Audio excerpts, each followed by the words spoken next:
একটু অপেক্ষা করো, সব কিছু ঠিক করা আছে, শুধু সময়ের অপেক্ষা। কৃতকর্মের ফল সে পাবে। তুমি ভাবছো মানুষটা এত খারাপ করেও দিব্যি ভালো আছে কি করে?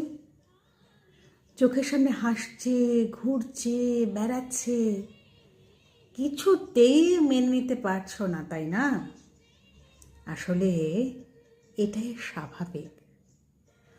তোমার ঘড়ি ব্যস্ত হলেও ঈশ্বরের ঘড়ি কিন্তু শেষ কথা বলে।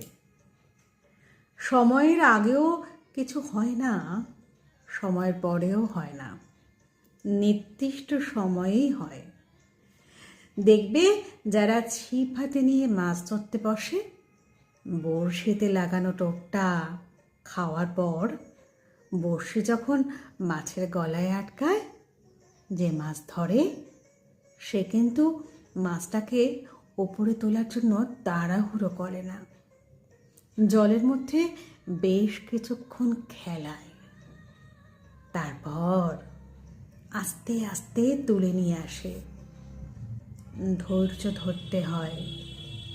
গাছ বসিয়ে ফল পাওয়ার আশায় যতটা ধৈর্য ধরতে হয়, ঠিক ততটাই।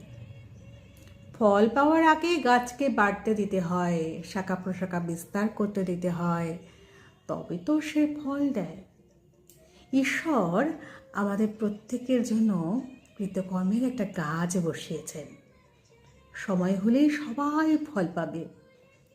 গাছটার অতিরিক্ত বাড়বাড়ন্ত দেখে অস্থির হতে নেই।